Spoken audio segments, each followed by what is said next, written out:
Bonjour et bienvenue sur Radio Mangalala. Avant de commencer, nous tenons à remercier tout le monde qui nous soutient ici à la Radio Mangalala et nous prend toute personne qui nous regarde de bien vouloir vous abonner. Si une fois vous êtes déjà abonné, veuillez aimer et partager cette vidéo. Eh bien, dans les rues de la capitale congolaise, l'atmosphère est à la célébration. L'Union pour la démocratie et le progrès social, parti au pouvoir sous la présidence de Félix Tshisekedi, a mobilisé ses militants pour saluer les sanctions imposées par les États-Unis à l'ancien président Joseph Kabila.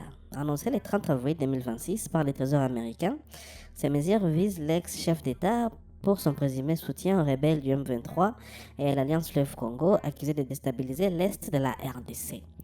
Selon le département des trésors américains, Joseph Kabila aurait fourni un soutien financier, politique et matériel au M23, groupe armé soutenu par le Rwanda selon de nombreuses sources, et sa branche politico-militaire, l'AFC.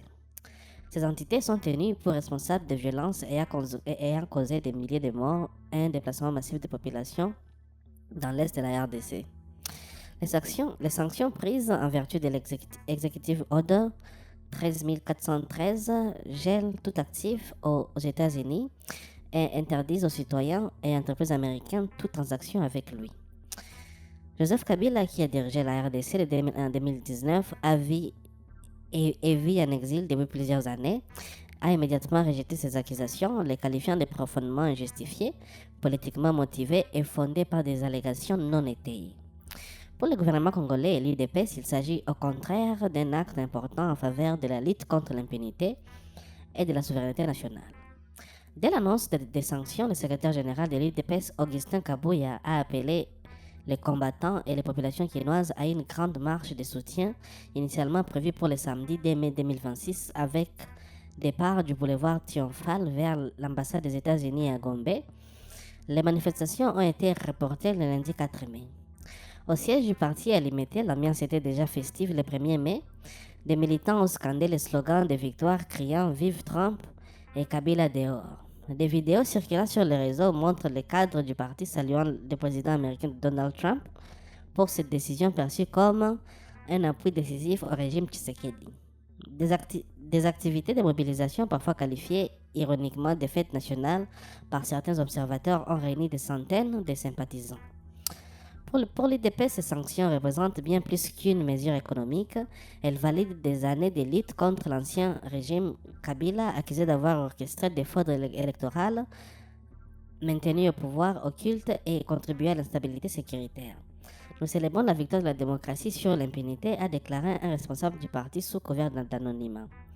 Du côté de l'opposition proche de Kabila, notamment au sein du parti PPRD, Parti du peuple pour la reconstruction et le développement, et ses alliés ont dénoncé une instrumentalisation politique des États-Unis. Certains y voient une manœuvre de Washington pour soutenir Tshisekedi face à des tensions persistantes dans l'Est et une possible contestation interne. Sur le plan international, ces sanctions s'inscrivent dans une pression accrue sur les acteurs régionaux impliqués dans les conflits à l'Est. Elles interviennent alors que des efforts diplomatiques, notamment américains, visent à stabiliser la région des Grands Lacs. Cependant, des analystes tempèrent d'enthousiasme. Les sanctions américaines, bien que symboliquement fortes, risquent d'avoir un impact limité si Kabila ne détient pas d'actifs significatifs aux États-Unis. Elles pourraient aussi compliquer les dynamiques politiques internes en polarisant davantage les paysages congolais à l'approche d'éventuelles échéances électorales. La célébration organisée par l'IDPS illustre la personnalisation extrême de la vie politique en RDC. D'un côté, un parti au pouvoir qui transforme une décision étrangère en triomphe domestique, et de l'autre, un ancien président transformé en bouc émissaire commode pour expliquer les difficultés persistantes du pays. Alors que les militants se préparent à marcher vers l'ambassade américaine, la question reste ouverte. Ces sanctions contribueront-elles réellement à ramener la paix à l'Est ou ne serviront-elles qu'à consolider un récit politique interne? Dans les rues de Kinshasa, pour l'instant, l'air est encore à la fête, mais en RDC, les célébrations politiques sont souvent aussi éphémères que les espoirs qu'elles soulèvent. Eh bien, mesdames et messieurs, c'est pour cet article réservé à de possibles célébrations du côté de l'IDPS pour célébrer les sanctions imposées à l'ancien président Joseph Kabila. De l'autre côté, la radio Mangalala, nous soutenons les peuples congolais et nous sommes contre tout individu qui s'émet en travers de cette mission.